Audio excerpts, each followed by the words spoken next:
Hey everybody, Hello. happy St. Patrick's Day.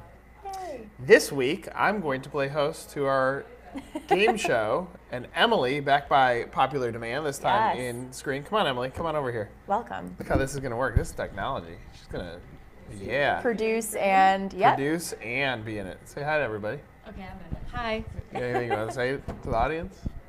I love the 8. Biggest fan. I watch it every week.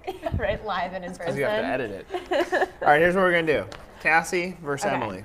Oh my god. Oh no. In St. Patrick's Day, St. Patrick's Day trivia. Okay. Okay, right? Like half my third, maybe. This is like all Cassie. of my people. Yes. True or false? Okay. St. Patrick was born in Ireland. False. That is correct. Good job. Nice. I Two. never like an answer in front of me. Is this still Emily. me? Okay. Yes. Where was the first St. Patrick's Day parade held? Why can't I get true or false? Ooh, let me try to think of that. Like in the world? In I'm the like helping world? you out with this. Yes, in the world. Boston. You are right. No way! Wait, really? Yeah. You just That's saying- you're right. epic. I was gonna go with New York, but way to go, I was Boston. going to say, the hint I was going to give you is Philippe can't say this. Oh, okay. Yeah, well, Massachusetts. Nice. Cassie, what city Oh, jeez. dyes their main river green? Oh, Chicago. why did I thought it was gonna be like an Irish city. I'm just going in order. That'd be sad if I didn't know that. I'm like, really? We do? Emily is really set up for failure. Emily, St. Patrick's real name was what? Oh, I actually know this one. At least the first name. His real name. Is it like something really Gaelic that I don't know? Or is Don't it try like looking at my It's just paper. it's the Gaelic version of Patrick. Oh. So think about how when Patrick. I don't know. Padraig. No. Really? Wow. Padraig. I thought it was Padraig. Nope, it's Maywin Suffolk. Okay, that's like, I must be going with a much later translation of Patrick in Ireland. I don't know. Cassie. Leprechauns are actually what in Irish folklore? Ooh. Leprechauns are actually what in Irish folklore? Like, what are they a symbol of? Yeah, what are they? I think I should know this too. I don't feel really like understand how these things are connected, but there are two answers. Okay. I have no idea. Like, what would they? I don't know. I feel like it's something that I'm never gonna get. Fairies and shoemakers. I was gonna say fairies. You got it. I was gonna say rats. We're killing it. Emily. The shamrock's 3 leaves are meant to represent what? Shoot. Is it like family, God, and food? I don't know. It's family, franchise, and No, franchising. it's not. It's the Holy Trinity. You were way off. Oh, so Father, Son, Holy Spirit? God was on par. Yeah, come on. I should have known that one. That's really bad. I didn't know that. The managing director, Cassie, of Guinness Brewery, Oh, okay. Hugh Beaver, Hugh Beaver. Got it. Nice name. originated this book. The Guinness Book of World Records. Correct. Oh my God, it's so easy. You guys. I really do have the easy questions. Emily, Yes. this thing pertaining or related to marriage was not permitted in Ireland until 1997. Rings? I don't I have no idea. In what it Ireland, you were not allowed to wear rings Super prior to educated. 1997. Divorce. Oh, ooh. is. That's interesting. You had a more positive answer. Yeah. Cassie, Yeah. are there more Americans of Irish origin? Origin. Origin? Or Irish in Ireland? Here. Here. In the U.S. That is correct. Yeah. I knew that one. Yeah. Once We're everywhere. And for the win, for the win. all points. Okay. I hope you There are how many got it. 3-leaf clovers for every 4-leaf clover? Oh. There are Emily. only 3 leaf clovers for every 4 leaf. Yes. That's hard. They're Is it a trick question? They're maniacs. What do you mean that? What kind of clue is that? I don't get it either. I would say 0 because I think it's a trick question, but There are 0 three-leaf clovers. Three-leaf clovers exist. So every single clover that exists is They 4-leaf. definitely exist. Therefore, there's no good luck. No. oh, you're tricking me. There are maniacs. So like millions. 10,000. This is the 8. Like I totally knew that.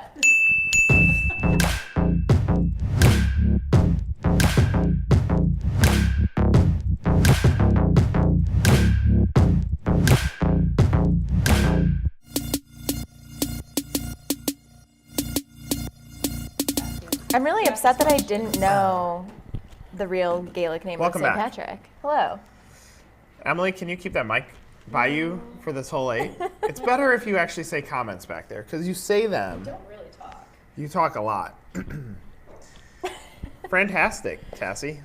Fantastic. Okay, so this I thought was just interesting for if you like Coke and you like booze. Coca-Cola, I guess I should preface. So Coca-Cola is going to be rolling out its first ever alcoholic beverage, which I think is really interesting because it's a long history of not dabbling in it. Right now, it's only going to be this drink that's available in Japan, but I think it'll be interesting to see if and when this makes its way over here and what it would mean for people that like carry Coke. Like, would you have access to this as well? I just think it's interesting for a company that's never done Smart. this before. I was going to say, that's fascinating because I remember when Budweiser served alcohol at the NRA, but you spoke long enough for me to be like, no, Budweiser is an alcohol company. The NRA show, which is coming up in May in Chicago, I think Budweiser tested energy drinks in the beer, or they were one of the first ones to do it. So I like it. I mean, why not? Why not own? Tap into it. I mean, you get a rum and Coke, right? Mm-hmm. Vodka Coke? Vodka Coke? I've done a vodka diet. Vodka diet. See, so people are already using your product. Why not take some credit for it? Yeah. I like it. Good story. All right, our friend celebrities this week. So we have 2. They are Petone's founder and president, Michelle Hobbs and Scott Hoots. So this is a brand that is really competitively trying to go against something like Amazon, where they're delivering their product to their customers right out of the bat. It's part of their business model. So it's just interesting that they're already thinking ahead of the curve there, especially for an emerging franchisor. Yeah, advice to them, I'd talk with Wild Birds Unlimited. There's probably some synergies there. Secondly, I'll tell you what pets don't want. They don't want to be put in the overhead in a United flight. Oh my God, I can't. Don't even get me started on that. That's so sad. That's set up perfectly. It really did. You don't want your guitars with United, and you don't want your pets. And apparently your people. I promise you this week when I have to fly again, today, while we're airing this when I have to fly again, I'm going to Instagram an image of me getting on an American Airlines flight and saying, American Airlines does not put their dogs in. I was going to say, there's no way you're flying United. What here. a dumb story. It's sad. They should have pushed that lady off the plane. Well, they also should have never put their dog in the bin in the first place. So. Yeah, who does that? Yeah. Shame on everybody. For sure. And if I ever saw a dog going in an overhead, I'd be like, yo, don't do that. This is Bad what the call. 8 was meant to do. We start with a brand, and then we go into these. Now we're here. Yeah, that was Okay. good. All right. Comment below. Do you believe in putting dogs in overhead bins? Please email me directly if you do. We'll chat. All right. Fresh money. I'm Fresh moving on. So there are 5 trends that restaurants shouldn't be ignoring this year if they are hoping to make any fresh money. A lot of these we've talked about before. Convenience, people, with picking up, dining out, wanting to take it home. Another one is the create your own concept. People like having control over their entire order. And service quality and acquisitions happening within the industry are going to be big too. Love it. Point being, all the data is already there. You don't have to reinvent the wheel. Just do the things that the customer wants. So Yep. good. What did I frant about this week? Your frant this week is about how the deals that you're making now for franchises, it's really going to be impacting your business in 2020. So you need to have. That's a good point. It is. You need to have. I like how you agree with yourself every week there. I hope one week you don't. You're like, no, bad advice. I forget what I wrote about. You do write them a fair amount in advance. But yeah, so this, you need to have that 36-month plan to be able to look ahead and see what your business is going to be facing in the long run, Yep. which helps you prepare. I think it's interesting that franchise brands typically work on a year period when the reality is your brand should work in the time frame that it takes to go from introduction to brand to the time that you open. So if I'm leading a franchise, I might extend that development period to say, here's what our goal is over the next 18 months, because then you start thinking about how is this going to impact the business in a different way. I think there's so much force on selling franchises that it's hard for the franchise sales team to really think ahead and be smart with who they're bringing into the system. But if you're preparing for 2020, it might change your perspective. So read my column, please. Please. Let's branch forward. Branching forward, so when you're breaking into the industry as an emerging franchisor, there are obviously going to be a lot of challenges that come up. So we rounded up 5 reasons that emerging franchises fail and ways that you can avoid those, like making sure that you have enough access to capital, more than you would think that you would need, and proactively ensuring that you're having the right people enter your system from day one instead of just trying to sign a deal. So these are steps to take to avoid failing.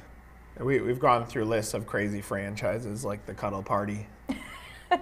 Look, any of you can become a franchise. There are plenty of consultants who will help you. But if you go through what makes a great franchise before you get to the point of saying you want to franchise your business, you might protect yourself for the long haul. I would say less than 1% of brands reaches the 100-unit mark. And a lot of that is because of the fundamentals that miss in the beginning. Great product, great leadership, territory available, the way that you structure how you're going to grow, the revenue models or system that's in place, and a lot of brands fail to do that. So there are a lot of good tips in that story. Fran Funny. Okay, so this is actually Fran Funny. Okay. I don't know if we can do this. Emily can make this happen. Emily, on our private Facebook page, there's a video. And this man has requested to be on the 8. He was very disappointed that his brand was not a part of our Power Rankings picks.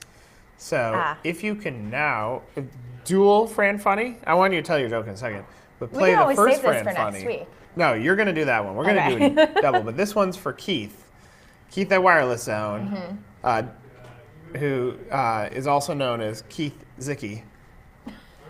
It's not his last name. Yeah. That's what he was called at his own conference. Check out this video of Keith doing some armadillo racing. Keith's speed bump is in lane 2. I think Keith's got the winner. Dude, this guy's aggressive over here. Keith's got some skill. That's what they all say. Come here. That's what they all say. Come here. Dude, Armadillo's on your mark. And they're off. Run down.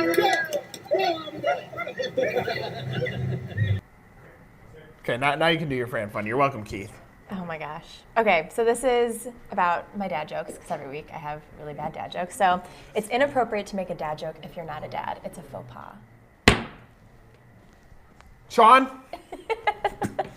Transporation. Transporation comes from Jennifer Beal Saxton, founder and CEO of Tot Squad. Who, by the way, congratulations, Jennifer. Saw your video on Facebook. She is having a baby girl. Oh, congrats. That's exciting. Congrats. Her Transporation this week is, I wouldn't have found the success I have today if I wasn't resilient and followed the money. Partnering with investors, being active in the business community, and focusing on how you can evolve and better your brand are all key players to growing. Hey, look at that. Giving great advice to startup franchisors. Again, it's all there for the taking. You just gotta listen. All right. Do we have a frenemy or a frand? I think we have a frand. Great. So this is for Taco Bell. The LTO is proving to be a huge thing for them. Their nacho fries that they rolled out sold 53 million orders within 5 weeks, which is on pace to outperform the Doritos Locos Tacos when those came out, and they were a huge thing. So they're keeping them now on the menu until April, and it could be that they surpass the record of 100 million orders within 10 weeks. There are 320 calories in one serving of Taco Bell nacho fries. Can you imagine how much weight that just added to America? It's a lot of weight, plus whatever else you're eating. Shame on you, Taco Bell. You are not a friend. You're a frenemy, making people bigger all across America. Let drunk people live. They just want their Taco Bell. Let drunk people live. We're going to put that on a hat or a shirt. It's pretty good. Well, everybody, happy St. Patty's Day. See ya. Bye.